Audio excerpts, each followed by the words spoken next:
తెలంగాణ కాంగ్రెస్ ముఖ్య నేతలు ఢిల్లీకి వెళ్లనున్నారు. CM Revanth Reddy, deputy CM Bhatti Vikramarka, Deepa Das మున్షితో పాటు మహేష్ కుమార్ గౌడ్ హస్తిన వెళ్లనున్నారు. బీసీ కులగణన, ఎస్సీ వర్గీకరణపై 2 భారీ సభలు నిర్వహించాలని సీఎల్పీ నిర్ణయించింది. వీటికి ఏఐసీసీ అగ్రనేతల్ని పిలవాలని నిర్ణయించారు. ఈ మేరకు ఏఐసీసీ పెద్దలను ఆహ్వానించేందుకు సీఎం రేవంత్ రెడ్డి సహా మరికొందరు నేతలు ఢిల్లీకి వెళ్లనున్నారు.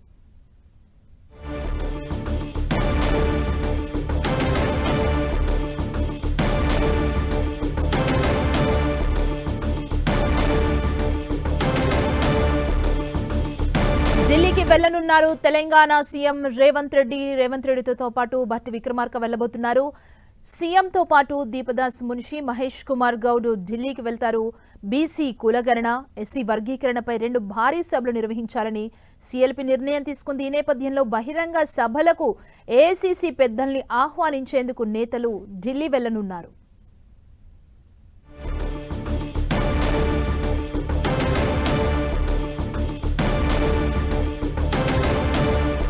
ఇదే అంశానికి సంబంధించి మరింత సమాచారం మా ప్రతినిధి ప్రతాప్ మనకు అందిస్తారు. ప్రతాప్, సుమా, ఎంసీహెచ్ఆర్డీలో ప్రస్తుతం అయితే కాంగ్రెస్ శాసనసభ పక్ష సమావేశం జరుగుతుంది. అది ఫైనల్ స్టేజ్కి వచ్చింది. ఇప్పుడు సీఎం రేవంత్ రెడ్డి వాళ్ళని ఉద్దేశించి మాట్లాడుతున్నారు. ఇప్పటి వరకు అన్ని ముఖ్యమైన నేతలతో కూడా మాట్లాడి చాలా అంశాలకు సంబంధించి కూడా డిస్కషన్ చేయడం జరిగింది. ప్రజెంట్ ఇప్పుడు ఇంకా ఫైనల్ టచ్, ఫినిషింగ్ టచ్లో భాగంగా సీఎం రేవంత్ రెడ్డి మాట్లాడుతున్నారు. సీఎం మాట్లాడిన తర్వాత ఈ సమావేశం ముగుస్తుంది. సమావేశం ముగిసిన తర్వాత ముఖ్యమైన నేతలంతా కూడా ఢిల్లీ వెళ్ళున్నారు. సీఎం రేవంత్ రెడ్డితో పాటు పీసీసీ చీఫ్ మహేష్ కుమార్ గౌడ్, అదేవిధంగా in charge Deepadas Munshi, deputy CM Bhatti Vikramarka, మంత్రి ఉత్తమ్ కుమార్ రెడ్డి వీళ్ళంతా కూడా ఢిల్లీకి వెళ్లేందుకు ఇప్పటికే బేగంపేటలో స్పెషల్ రైడ్ కూడా అరేంజ్ చేసి ప్రభుత్వ వర్గాలు అయితే అరేంజ్ చేసి మొత్తం మీద బేగంపేట నుంచి మరి కాసేపట్లో అక్కడ నుంచి ఢిల్లీకి వెళ్లేందుకు కూడా అయితే అంతా సిద్ధమైందని చెప్పుకోవచ్చు. అయితే ప్రస్తుతం అయితే సీఎల్పీ సమావేశంలో చాలా ముఖ్యమైన అంశాలను అయితే డిస్కస్ చేయడం జరిగింది. ముఖ్యంగా బీసీ కులగణన, అదేవిధంగా ఎస్సీ వర్గీకరణకు సంబంధించి ప్రభుత్వం తీసుకున్న బిగ్ అచీవ్మెంట్స్ ఏవైతే ఉన్నాయో ఆ అచీవ్మెంట్కి సంబంధించిన వాటిని జనంలోకి మరింత విస్తృతంగా తీసుకెళ్లాలి. విస్తృతంగా తీసుకెళ్లడానికి సంబంధించి 2 సభలు నిర్వహించాలని చెప్పేసి నిర్ణయించారు. అయితే ఈ బీసీ కులగణన, అదేవిధంగా ఎస్సీ వర్గీకరణ ఈ 2 అంశాలకు సంబంధించి కూడా సభలు నిర్వహించాలని కూడా భావించారు. కాబట్టి ఈ సభలకు సంబంధించి ప్రత్యేకంగా ఏఐసీసీ పెద్దలను ఆహ్వానించాలని చెప్పేసి నిర్ణయించారు. అందులో భాగంగానే ఢిల్లీకి వెళ్లి వాళ్ళను ఆహ్వానించున్నారు. అయితే ఇప్పుడు సీఎల్పీ సమావేశంలో కూడా చాలా అంశాలతో పాటు ముఖ్యంగా కొంతమంది ప్రజాప్రతినిధులకు సంబంధించి ఫైనాన్స్కు సంబంధించి ముఖ్యంగా బడ్జెట్కి సంబంధించిన చాలా వరకు పనులైనప్పటికీ కూడా బిల్స్ రిలీజ్ కావట్లేదని కూడా ఒక కొద్దిగా డిస్కషన్ అయితే జరుగుతుంది. ఇటీవల కాలంలో ఎమ్మెల్యేలు అసంతృప్తి వ్యక్తం చేయడం కానీ, కాస్త మంత్రులు కూడా చాలా వరకు తమకు టైం ఇవ్వట్లేదు అనేది ఏవైతే ఉన్నాయో వాటి అన్నిటి దృష్టిలో కూడా కూడా ఎమ్మెల్యేలతో కూడా మాట్లాడడం జరిగింది. ముఖ్యంగా ఫైనాన్స్కి సంబంధించి, స్టేట్ ఫైనాన్స్ సంబంధించిన దానిపైన కూడా డిప్యూటీ సీఎం భట్టి విక్రమార్క అందరి సభ్యులందరూ కూడా పవర్ పాయింట్ ప్రజెంటేషన్ ఇవ్వడం జరిగింది. సో మొత్తం మీద ఈ సమావేశానికి సంబంధించి అన్ని అంశాలు కులంకషంగా చర్చించుకున్నారు. మరి కాసేపట్లో కూడా ముగియనున్నది.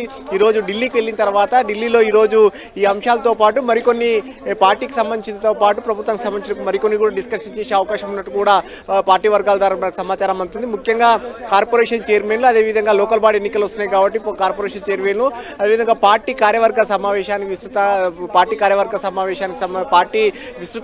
పార్టీ కార్యవర్గాన్ని కూడా ఏర్పాటు చేయాలని సంబంధించి కూడా ఎవరెవరైతే ఎక్కడెక్కడ ఏర్పాటు చేయాలంటే కూడా దానిపైన కూడా చెప్పారు. వీటితో పాటు క్యాబినెట్ లో ఏవైతే ఫుల్ఫిల్ గా అంటే అసంతృప్తిగా మిగిలిపోయిన 6 బిరుసులు ఉన్నాయో వాటిపైన కూడా డిస్కషన్ చేసే అవకాశం ఉన్నట్టుగా తెలుస్తుంది. ముఖ్యంగా ఏ అయితే జిల్లాలకు ప్రాతినిధ్యం లేదో, ముఖ్యంగా 4 జిల్లాలకు ప్రాతినిధ్యం లేదో ఆ జిల్లాలకు కూడా ప్రాతినిధ్యం కల్పించాలని కూడా చూస్తారు. చెప్పండి సుమా. అంటే పార్టీ ఫిరాయింపు నేతల అంశంపై ఢిల్లీ పెద్దలతో చర్చించే అవకాశం ఉందా?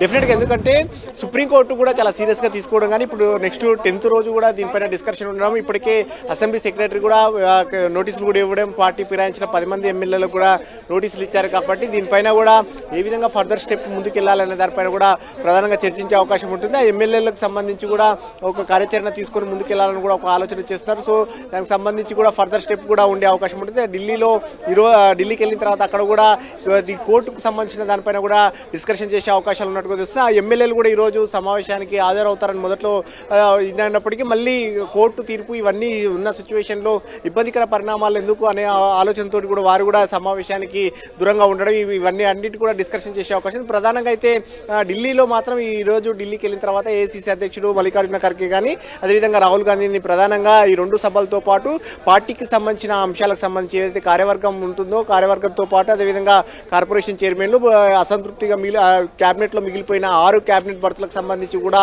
ఇప్పటికే ఒక ఫుల్ దానికి కార్యాచరణ కూడా చేసిన పరిస్థితి ఉంది కాబట్టి వాటిపైన కూడా డిస్కషన్ చేసే అవకాశం అయితే ఉంది సుమా. Thank you Pratap.